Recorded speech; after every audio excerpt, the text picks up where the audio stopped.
বাংলা যদি কেন্দ্রের ছিটেফোঁটাও কিছু পায় সেটাও ইমপ্লিমেন্ট করবে না।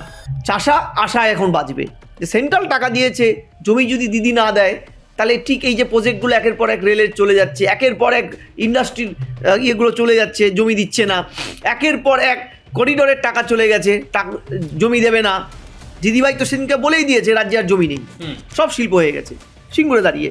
তার মানে অশনির সংকেত, আমাদের কোনো ল্যান্ড ব্যাংক নেই। প্রশ্নটা হচ্ছে জনবহিনীর সাথে সত্যিকারের জনকল্যাণ, এই দুটোর কিন্তু সম্পর্ক কোনোদিন থাকে না। বা একটা স্টেট অর্থনীতির যদি পুরোটাই নির্ভর করে ডোলের উপরে, তাহলে মনে রাখবে সেই অর্থনীতিকে আর বাঁচানো যায় না, দুটো একসঙ্গে চলতে পারে না, মৃত সেই অর্থনীতি। এটাকে আমি ভোট অন বাজেট বলবো না, কারণ বিহার গত নির্বাচনের আগে বিহারের বাজেটে বিহার কিন্তু দুহাত তুলে পেয়েছিল, প্যাকেজ পেয়েছিল, বাংলা পায়নি। এ রাজ্যে চিকিৎসাও নেই, শিল্পও নেই, শিক্ষাও নেই, তাই তো? নেই রাজ্য, সব পালাবে।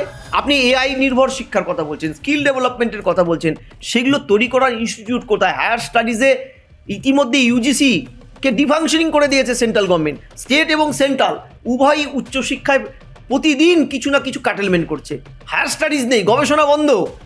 তাই এগুলো বন্ধ হয়ে গেলে আগামীতে তো বাংলাদেশ বা পাকিস্তানের মতন আমাদের অবস্থা হবে। আমরা লেবার সাপ্লাই করবো সারা পৃথিবীতে। বিগ টার্ম ডেভেলপমেন্ট করুন, অবশ্যই পরিকাঠামো উন্নয়ন করতে হবে এই মুহূর্তে। হ্যাঁ, ইন্টারন্যাশনাল ইনভেস্টমেন্টটা তখনই হবে যখন তোমার একটা ভালো পরিকাঠামো থাকবে। কিন্তু তোমাকে তো বুঝতে হবে তোমার পরিকাঠামোটা বাইরের জন্য শুধু নয়, ইন্টারনাল যে মার্কেটটা তার জন্য। তো ইন্টারনাল মার্কেটে তুমি জব ক্রিয়েট করতে না পারলে, শর্ট টার্ম বা লং টার্ম জব, তো তোমার তো গ্রস ডেভেলপমেন্ট ইকোনমির হচ্ছে না। স্যার, সামনে 26-এর নির্বাচন, বাংলায় বিধানসভা নির্বাচন, সেই নিরিখে প্রত্যেক বঙ্গবাসী বলা চলে এবং প্রত্যেক রাজনৈতিকবিদ, প্রত্যেক সমাজকর্মী তারা এই যে নির্মলা সীতারামনের যে বাজেট, সেই বাজেটের দিকে চেয়েছিলেন যে বিহারের ভোটের সময় যেমন হয়েছিল, বিহারের জন্য একটা বড় অর্থ বরাদ্দ হয়েছিল, পশ্চিমবঙ্গ সেই রকম কিছু একটা হবে কিনা। কিন্তু সব এই বিষয়টাতে পুরোপুরি গুলিয়ে যাচ্ছে। মমতা বন্দ্যোপাধ্যায় বিভিন্ন মন্তব্য করছেন, অভিষেক বন্দ্যোপাধ্যায় বলছেন 85 মিনিট বক্তব্য সম্পূর্ণ নিরর্থক বক্তব্য। আসলে কি হলো স্যার, যদি একটু বিশ্লেষণ করে দেন। বিরোধীদের কথা ধরা ঠিক হবে না, কারণ ঠিক উল্টোটা যদি হতো, মমতা ব্যানার্জি দেশের অর্থমন্ত্রী বা অভিষেক ব্যানার্জি দেশের অর্থমন্ত্রী, মমতা ব্যানার্জি প্রধানমন্ত্রী, তার সরকারের একটা বাজেটও হয়তো অপোজিশনে বসে থাকা বিজেপি এই ভাষায় আক্রমণটা করতো। প্রশ্ন তা নয়, প্রশ্ন হচ্ছে মানুষ কি বলছে আর ডেটা অ্যানালিসিসগুলো কি বলছে। দেখো, এটা ঠিক যে গত বছর ভোট ছিল, এবছর 5টা রাজ্যে ভোট অন বাজেট ধরে নেওয়া হয়, এবং বাজেট মানে স্বাধীনতার পরে জনমোহিনী নামটার সাথে বাজেটের ওতপ্রোতভাবে একটা কনসেপ্ট জড়িয়ে যায় যে রাজ্যে যখন ভোট হবে কেন্দ্রের বাজেট সেই মুখো হবে, কিংবা রাজ্যের বাজেটের ক্ষেত্রে ভোট অন বাজেটে উদার করে অর্থনীতি সাড়ে সর্বনাশ করে দিয়ে দান খয়রাতির একটা বাজেট হবে। এটা তো আমরা দেখেছি। কিন্তু প্রশ্নটা হচ্ছে জনবহিনীর সাথে সত্যিকারের কল্যাণ, এই দুটোর কিন্তু সম্পর্ক কোনোদিন থাকে না। আচ্ছা, তুমি জনমোহিনী করতে চাইলে জনকল্যাণকে তোমার বাদ দিতে হবে, আর জনকল্যাণ করতে গেলে তোমাকে ফাটকা জনমোহিনী, এই যে রূপটা, তুমি 1 টাকা দিলে ফাটকা বিনা পরিশ্রমে, মানে ডোল, এই নির্ভর, আমি ডোলকে ছোট করছি না, ডোল দরকার, কিন্তু এটা সর্বস্ব হয়ে গেলে বাজেটে বা একটা স্টেট অর্থনীতির যদি পুরোটাই নির্ভর করে ডোলের উপরে, তাহলে মনে রাখবে সেই অর্থনীতিকে আর বাঁচানো যায় না, দুটো একসঙ্গে চলতে পারে না, মৃত সেই অর্থনীতি। আপনি ডোল রাখতে হবে, আমি বলছি না ডোল রাখতে হবে না, কিন্তু তোমার অর্থনীতিতে সাহসী পদক্ষেপ রাখতে হবে, যেটাকে আমরা বলি সংস্কার। খুব ভারী একটা নাম, সংস্কার খায় না মাথায় দেয়, এটা অনেকে বলে। সংস্কার মানে আমূল দীর্ঘমেয়াদী কনস্ট্রাকশন। এবার যদি বাজেটটা তুমি দেখো, এখানে হ্যাঁ অতি অবশ্যই জনগণের ডিরেক্ট উপকারে লাগার মতন বেশ কিছু জিনিস আছে। বাংলা পায়নি যে এমন হলপ করে কেউ বলতে পারবে না যে পায়নি, বঞ্চনা দেওয়া হয়েছে, একদম নয়। বাংলায় দীর্ঘমেয়াদী প্ল্যানের মধ্যে তোমরা জানো একাধিক ইয়েগুলো হচ্ছে, মানে পরিকাঠামোর দিকটা দেখানো হয়েছে। যেমন বাংলা 4টি রাজ্যের মধ্যে একটি রাজ্য যেখানে খনিজ করিডর তৈরি হচ্ছে। শুধু তাই নয়, ডানকুনি টু সুরাট নতুন ফ্রেট করিডর হয়েছে। হ্যাঁ, বাংলা গুজরাট জুড়ছে। তোমরা গুজরাট হতে দেবে না বাংলাকে, কিন্তু জুড়েই গেল। আচ্ছা, ভালো কথা। এমএসএমইর জন্য 10 লক্ষ কোটি, বারাণসীর থেকে শিলিগুড়িটাকে পুরো কানেক্টিং। এবার প্রশ্নটা হচ্ছে, এ না হয়তো গেল পরিকাঠামো, কিন্তু আমাদের প্রিভিয়াস অভিজ্ঞতা কি বলছে? এ রাজ্যে দিনের পর দিন, আমরা একটু ফিরে যাই 98 প্রথম এনডিএ সরকার অটল বিহারী উজাড় করে ভারতবর্ষে আমূল স্ট্রাকচার চেঞ্জ করতে শুরু করলেন। 16ই চতুর্ভুজ স্কিম আনলেন, সারা ভারতবর্ষে মেট্রোপলিটন সিটিগুলোকে জয়েন করবে একটা জায়গায়, আর মুখ থুবড়ে পড়লো পশ্চিমবঙ্গে এসে। সেটা 20-22 বছর লেগে গেছিলো সেই করিডোর তৈরি করতে, বিকজ এই রাজ্যে পলিটিক্যাল সদিচ্ছাটা, আমি বলছি যে জমির সমস্যাটা কোথাও নেই, পলিটিক্যাল উইলিংনেসটা। মমতা সরকারে আসলেন, একই সমস্যা বাংলার ফেস করতে লাগলো, কারণ তারও পলিটিক্যাল উইলিংনেসের একটা বড় অভাব ছিল। যে জায়গায় বাংলা যদি কেন্দ্রের ছিটেফোঁটাও কিছু পায় সেটাও ইমপ্লিমেন্ট করবে না। যেমন রেলের একাধিক প্রকল্প, তুমি দেখো এই যে 500 মিটার চিংড়িঘাটা, 500 মিটার চিংড়িঘাটাটা দিনের পর দিন আটকে আছে। ওইটুক যদি 3টে রাত কয়েক ঘন্টা করে যদি ট্রাফিক কন্ট্রোল করে, চিংড়িঘাটার ওটা কমপ্লিট হয়ে গেলে, আজকে 4-5 বছর আগে 2014-15-16তেই আমাদের মেট্রো একটা হতো। মেট্রো শুরু হলো ভারতবর্ষে প্রথম কলকাতায়, আর মেট্রো এখন এক্সপ্যান্ড করেছে মাত্র 73 কিলোমিটার, তাই তো? ফলে এই যে প্রশ্নটা যেখানে দাঁড়িয়ে উইলিংনেসের অভাব, ফলে সেন্ট্রাল গভর্নমেন্ট বাজেটে আমাদের বাংলাকে দীর্ঘমেয়াদী পরিকাঠামোর জন্য হাই স্পিড করিডোর দিল, এটসেট্রা দিল, দিনান্তে এর জমিটা রাজ্য সরকার দেবে তো? প্রশ্নটা ওখানে গিয়ে টাকা রিটার্ন যাবে না তো? এটা ফার্স্ট। তাহলে সেই অর্থে বাংলায় চাষা আশায় এখন বাঁচবে যে সেন্ট্রাল টাকা দিয়েছে, জমি যদি দিদি না দেয় তাহলে ঠিক এই যে প্রজেক্টগুলো একের পর এক রেলের চলে যাচ্ছে, একের পর এক ইন্ডাস্ট্রির ইয়েগুলো চলে যাচ্ছে, জমি দিচ্ছে না, একের পর এক করিডোরের টাকা চলে গেছে, জমি দেবে না। দিদিভাই তো সেদিনকে বলেই দিয়েছে রাজ্যে আর জমি নেই, সব শিল্প হয়ে গেছে সিঙ্গুরে দাঁড়িয়ে। তার মানে অশনির সংকেত, আমাদের কোনো ল্যান্ড ব্যাংক নেই। এখন তুমি জমি কিনতে গেলে সরকারকে, সেন্ট্রাল গভর্নমেন্টকে, কোনো ইন্ডাস্ট্রিয়ালিস্টকে শাহজাহানের পায়ে পড়তে হবে, জাহাঙ্গীরের পায়ে পড়তে হবে। মানে মোগল সম্রাটদের তো সমস্ত মানে প্রজন্মই এখানটা রয়ে গেছে, জাহাঙ্গীর, শাহজাহান, নূরজাহান, সবাই এখানটা। মানে তাদের তোমার হাতে পায়ে পড়তে হবে, আর তারা যে রেটে জমি চাইবে সেই রেটে তোমাকে নিতে হবে, সেটা তো আর সম্ভব নয়। এবার প্রশ্ন এই জায়গায় গিয়ে দ্বিতীয় যে দেখো এই যে পুরো বাজেটটার নর্থ বেঙ্গলের বিজেপি শক্ত ঘাঁটি, পশ্চিমবঙ্গের অন্যতম প্রান্তিক এরিয়া, সেই জায়গার উপরে ফোকাস করা হয়েছে। শিলিগুড়িকে দ্বিতীয় অর্থনৈতিক শহর বাংলার, দীর্ঘদিন বঞ্চিত, তৃণমূলের সময় বঞ্চনা আরও দীর্ঘতর হয়েছে। সেখানে বিজেপি বঞ্চনাকে হাতিয়ার করে ক্ষমতায় 2019-এ বিপুল ভোট পেয়েছে। তারপরে গ্র্যাজুয়ালি তাদের সংখ্যার উত্তরোত্তর বৃদ্ধি, হ্রাস এই অঙ্কেই ছিল। মোট কথা উত্তরবঙ্গ তাদের শক্ত ঘাঁটি। সেই জায়গায় দাঁড়িয়ে এগ্রো ইন্ডাস্ট্রি, যেটা ভারতবর্ষের চালিকা শক্তি, সেই চা শিল্প যেটা রুগ্ন, প্রায় 4 থেকে 5 দশক ধরে রুগ্ন চা বাগান, এই এগ্রো ইন্ডাস্ট্রির উপরে মোদি ক্ষমতায় আসার আগে বলেছিলেন শ্বেতপত্র জারি করে এগ্রো ইন্ডাস্ট্রিতে তিনি প্রচুর ট্যাক্স ছাড় দেবেন। সেটা কিন্তু আমি এই বাজেটেও দেখলাম না, গত বাজেটেও দেখিনি। ঠিক আছে, স্পেশাল ইকোনমিক জোন ডিক্লেয়ার করবে, নেই। আমি তোমাকে শর্ট টার্ম বলছি, লং টার্ম তো আমরা বেশ কিছু পেয়েছি। তৃতীয়, এই মুহূর্তে সবচেয়ে সিরিয়াস ইস্যু যেটা, মানুষের কাছে টাকা দেওয়া। দেখো, ধরো করিডোরের মমতা জমি দিল, আমাদের স্পিড করিডোর হয়ে গেল, ডানকুনির থেকে সুরাট যোগ হয়ে গেল। আমরা কি এই সব করিডোরের হাই স্পিড ট্রেনে ভোরে ভোরে লেবারদেরকে পাঠাবো? কারণ আমার এখানে যদি কর্মসংস্থান না হয়, এই লেবারগুলো এই ট্রেনের চড়ে কারা যাবে? লেবার যাবে, কিংবা চিকিৎসা করতে দক্ষিণ ভারতে যাবে। কারণ এ রাজ্যে চিকিৎসাও নেই, শিল্পও নেই, শিক্ষাও নেই, তাই তো? নেই রাজ্য, সব পালাবে। তাহলে আপনাকে তো দীর্ঘমেয়াদী এইসব কনস্ট্রাকশনের পাশাপাশি এখানে সরকারি সেক্টর, সেন্ট্রাল গভর্নমেন্টের উদ্যোগে যেখানে তার এখতিয়ার আছে, এই যেমন চা বাগানের কথা বললাম, যেই যেমন ট্যুরিজমের কথা বলছি, ট্যুরিজম ডেভেলপমেন্ট, ট্যুরিজমের ডেভেলপমেন্ট। আমি দেখলাম যে মেডিকেল ট্যুরিজমের কথা বলা হচ্ছে। হ্যাঁ, অবশ্যই মেডিকেল ট্যুরিজম খুব প্রয়োজনীয়, কিন্তু সেই ভাগ্যের শিখে কি ছিড়বে? এইমস একবার নর্থ বেঙ্গল থেকে তুলে নিয়ে এসেছিলেন দিদিভাই, এইবার দেখলাম 3টে আয়ুর্বেদিক এইমস হবে, জানি না কোথায় হবে, সেটা তো দেবে নিশ্চয়ই জানা হবে না। এটা কি ওয়েস্ট বেঙ্গলের জন্য অ্যালোটেড? সারা ভারতবর্ষে 3টে আয়ুর্বেদিক এইমস আছে, তার মধ্যে কি ওয়েস্ট বেঙ্গলের জন্য অ্যালোটেড? আমরা তো সেটা এখন জানতে পারবো না, সেটা যখন বাজেট আরও ডিপলি হবে, বিস্তারিত সরকার যখন আলোচনায় তুলবে, তখন আমরা কাটাছেড়াগুলো করতে পারবো। এগুলো মুদ্রা কথা যেটা দাঁড়িয়ে, যে গ্রামীণ সেক্টরগুলো, আমি যদি চিকিৎসার ব্যবস্থা দেখি, ভেরি ভাইটাল ওয়ান, সরাসরি মানুষ যেটার মধ্যে যুক্ত। আমরা এইমসের কথা বললাম, আমরা দেখলাম মেডিকেল ট্যুরিজম, আমরা দেখলাম প্রত্যেকটা জেলায় একটা করে মেয়েদের হবে হোস্টেল, আমরা দেখলাম 5টা বিশ্ববিদ্যালয় করা হবে।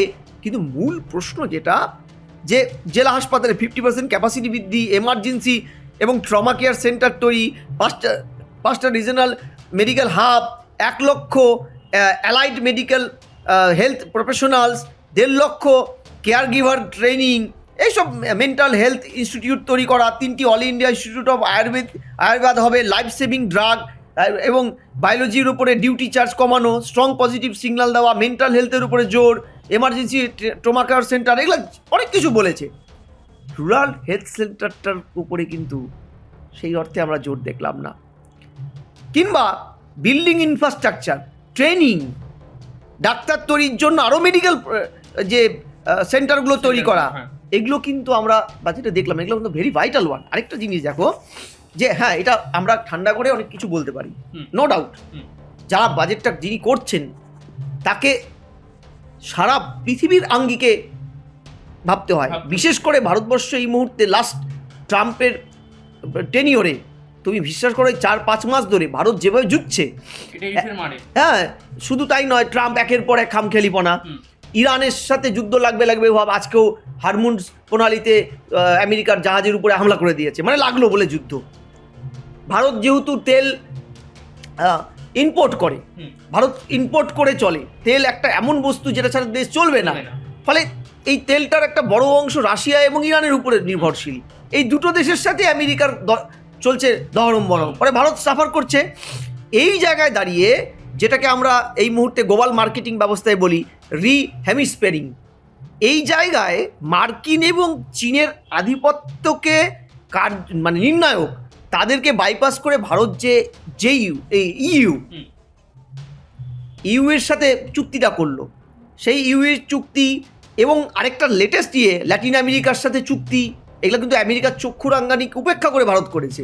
এটা কিংবা খাদিজের মতন খনিজ ভারত যে সংস্থাগুলো পাবলিক সেক্টর, তারা যে সরাসরি আমেরিকার রক্তচক্ষু উপেক্ষা করে রেয়ার আর্থ এলিমেন্টের রাইট পেয়ে গেছে আর্জেন্টিনায় গিয়ে, এটা পারা সম্ভবই ছিল না, ভাবাই যেত না। এগুলোতে একটা জিনিস হবে, এটা অস্বীকার করার নেই, ভারত এগুলোতে আগামীতে ভারতকে চালিকা শক্তির আসনে দেবে, এগুলো পজিটিভ পার্ট। এমনকি textile, drug molecule, medical tourism, প্রত্যেকটা সেক্টরে গত 4 বছর ধরে ভারত প্রথম 3টে দেশের মধ্যে।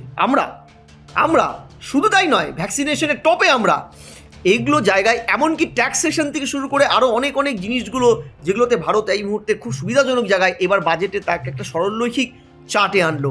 কিন্তু বাজেটে আরেকটা এসেনশিয়াল পার্ট ছিল যেটা আমরা ভুলে গেছি, সেজন্য দেখো আমরা নেহরুর সম্পর্কে অনেক বাজে কথা বলি, কিন্তু নেহরুর স্বাধীনতার পরে নিঃস্ব ভারতকে, অশিক্ষিত ভারতকে, 10% নারীদের মধ্যে সেটাও ছিল না শিক্ষার হার, সেই জায়গায় ভারতে প্রথম এবং দ্বিতীয় 5 ইয়ার্স প্ল্যানটা চিন্তা করো, ISI, IIT, IIH, IIS এগুলো যখন গঠন করলেন, আজকে এই প্রজন্মের সুফলটা আমরা যেটা দেখছি, গ্লোবাল মার্কেটে ফরচুন 20 কোম্পানি সারা পৃথিবী, তার সমস্ত সিও ভারতীয়।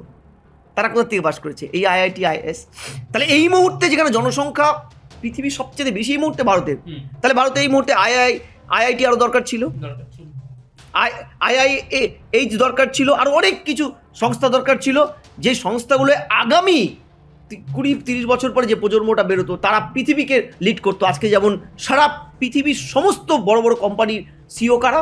ভারতীয়রা, তাই তো?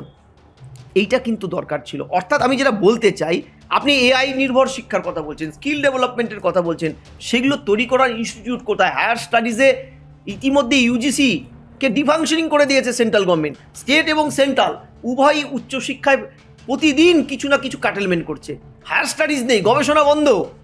তাই এগুলো বন্ধ হয়ে গেলে আগামীতে তো বাংলাদেশ বা পাকিস্তানের মতন আমাদের অবস্থা হবে। আমরা লেবার সাপ্লাই করবো সারা পৃথিবীতে।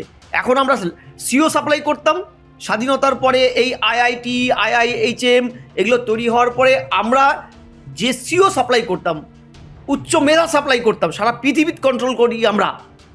এরপরে তো আমরা এইসব ইনস্টিটিউটের অভাবে আমরা তো এরপরে লেবার সাপ্লাই করব। এই জায়গাটা কিন্তু এবার বাজেটে খুব আমি দেখলাম। অর্থাৎ এই যে এক্সপেন্ডিচারের প্রশ্নটা আমরা প্রতিবার দেখি প্রস্তাবিত, কিন্তু হিউম্যান ক্যাপিটাল, মানব সম্পদের উন্নয়ন, সেই উন্নয়ন নিয়ে কিন্তু বাজেট উচ্চবাচ্য করেনি। আমরা এরপরে ক্রিটিক্যাল আরও পার্ট বাই পার্ট আলোচনা যখন ভারত সরকার এগুলোকে দেবে বাইরে, ঠিক আছে, টেক্সট আকারে আমরা আরও ভালো করে জানতে পারবো। ফলে কিন্তু আমি এই জায়গাগুলোকে ফোকাস করাটার অ্যাসপেক্টটা বলছি, যে একটা দেশের চালিকা শক্তি তার উচ্চশিক্ষার গবেষণা, তার higher studies, young India. Bharat এখন ইয়াং ইন্ডিয়া, সবচেয়ে বেশি যুবতী আমাদের দেশে। এই যুবক যুবতীদের স্কেল ডেভেলপমেন্ট, সংগঠিত সেক্টরে কাজ কতটা হচ্ছে। গত বছর দেখেছিলাম গিগ কর্মীদের উপরে, অর্থাৎ এই যে যারা প্রাণ হাতে নিয়ে 10 মিনিটে তোমার বাড়িতে খাবার পৌঁছে দেবে, এদের জন্য ভারত সরকারের বিভিন্ন স্কিম, সেটার অবস্থা কোথায় দাঁড়ালো? তাদের কি আদৌ ডেভেলপমেন্ট করা সম্ভব হয়েছে? এই যে পার্টগুলো, অর্গানাইজ সেক্টরে কত লোকের ডেভেলপমেন্ট হবে, কত কর্ম জেনারেশন হবে। আজকে এমন একটা অবস্থা সারা পৃথিবী জুড়ে, একটা গ্রেট ডিপ্রেশন চলছে 2008-এর পরে, সারা পৃথিবী গ্রেট ডিপ্রেশনে। সেখানে ভারত কিন্তু সেই গ্রেট ডিপ্রেশনের মধ্যেও দাঁড়িয়ে আছে, বিকজ ভারতের ব্যাংকিং সেক্টরটা রাষ্ট্রায়ত্ত এখনও। তাই ভারত সারা পৃথিবীতে মন্দার ছোঁয়া পেল, ভারত সে অর্থে হয়নি। কিন্তু ভারতেরও তো আজ এসছে, এই জায়গায় মানুষের হাতে টাকা দরকার। ধরো আমি তোমাকে বোঝানোর চেষ্টা করি যে এমনও হতে পারে সরকার একটা পুকুর কাটলো, পুকুর কেটে পুকুরটা আবার বন্ধ করে দিল। তা পুকুর কাটতে ধরো 1000 লোক কাজ পেলো, আবার পুকুরটা বন্ধ করতে আরও 1000 লোক কাজ পেলো। অর্থাৎ লোকের কাছে টাকা দিতে হবে, নাহলে রোগটা কিন্তু কোম্পানিগুলোর প্রোডাকশন করতে পারেনি এই কারণে মন্দা নয়। মন্দা দু ধরনের হয়, কোম্পানি প্রোডাকশন করতে না পারলে এক ধরনের মন্দা, বাজারে জিনিস পাওয়া যাচ্ছে না। আর আরেকভাবে মন্দা হয়, মানুষ কিনতে পারছে না। এখানে মন্দাটা দ্বিতীয় স্তরের। সরকার এই দ্বিতীয় স্তরের মন্দাটাকে ডিনাই করছে, রোগটাকে ধরতে চাইছে না। বারবার বলছে যে এই প্রোডাকশনটা কোম্পানি দুর্বলতার জন্য হচ্ছে, কোম্পানির টাকা নেই, কোম্পানির জন্য ট্যাক্স ছাড়া হচ্ছে। লকডাউনের এই করুণ অবস্থার মধ্যে বড় বড় কোম্পানির ট্যাক্স ছেড়েছে ভারত সরকার, অথচ মানুষ যে মানুষের হাতে টাকা নেই, মানুষ কিনতে পারছে না, মানুষের ক্রয় ক্ষমতার তলানিতে, তার জন্য পুরো একটা মন্দার আবর্ত তৈরি হয়েছে। সেই রোগটা ধরতে না পারলে কিন্তু আখিরে, অর্থাৎ কেনজিয়ান মডেল অফ ইকোনমি, তা তোমাকে মানুষের কাছে টাকা তুলে দিতে হবে, তা সেই টাকাটাই সে বাজারে খরচা করলে রোল আউট হবে, কোম্পানি পাবে, ইকোনমি চাঙ্গা হবে। এই জায়গাটা কিন্তু আজকে খুব জরুরি ছিল, ঠিক আছে। অর্থাৎ স্মল টার্ম ডেভেলপমেন্টে আপনি বিগ টার্ম ডেভেলপমেন্ট করুন, অবশ্যই পরিকাঠামো উন্নয়ন করতে হবে এই মুহূর্তে, অবশ্যই রেল থেকে শুরু করে সমস্ত যোগাযোগ, হ্যাঁ, ইন্টারন্যাশনাল ইনভেস্টমেন্টটা তখনই হবে যখন তোমার একটা ভালো পরিকাঠামো থাকবে। কিন্তু তোমাকে তো বুঝতে হবে তোমার পরিকাঠামোটা বাইরের জন্য শুধু নয়, ইন্টারনাল যে মার্কেটটা তার জন্য। তাই ইন্টারনাল মার্কেটে তুমি জব ক্রিয়েট করতে না পারলে, শর্ট টার্ম বা লং টার্ম জব, তা তোমার তো গ্রস ডেভেলপমেন্টটা ইকোনমির হচ্ছে না। ফলে এই জায়গায় কিন্তু আমার মনে হয়েছে জব ক্রিয়েশন কিংবা বলো শর্ট টার্ম মানুষের হাতে টাকা পৌঁছে দেওয়ার আঙ্গিকটায় অনেকটাই খামতি আমরা এই বাজেটটায় পেলাম। মোরানলেস বাজেটটা কিন্তু একটা মিশ্র জায়গাতেই দাঁড়ালো। সেখানে যারাই যেই পলিটিক্যাল ভার্সন দেখ, আমার মনে হয়েছে লং টার্ম পরিকাঠামোয় বাংলা অনেক কিছু পেল, উত্তর দক্ষিণ আরও কিছু পেলে অবশ্যই বাঙালি বা পশ্চিমবঙ্গবাসী হিসেবে খুব আনন্দিত হতাম। এবার প্রশ্ন হচ্ছে কারা কিভাবে এটাকে প্রজেক্ট করে, ঠিক আছে, করে। আরেকটা না বললেই নয়, যে একটা খুব ইন্টারেস্টিং জিনিস, সেটা হচ্ছে এই যে তোমার অঙ্গনওয়াড়ি আইসিডিএস সেক্টরটাও কিন্তু একটা ভালো রকম ইনভেস্টমেন্ট এবার ভারত সরকারের তরফ থেকে হয়েছে। সেটা আমি দেখছিলাম যে এই যে এখানে বেগুনি শাড়ির যে একটা বিপ্লব আমরা কিছুদিন দেখলাম, যে রাজ্য সরকার কেন্দ্রের এই প্রকল্পটা ভালো করে করতে পারছে না, বা ট্রুলি স্পিকিং যে তারা করতে চাইছে না। এই জায়গায় দাঁড়িয়ে তুমি যদি দেখো 2 লক্ষ লক্ষ্মীশ্রী, আশা কর্মীদের স্যালারি বাড়বে, এই যে টার্মগুলো, এগুলোও কিন্তু এটা খুব ভালো টার্ম।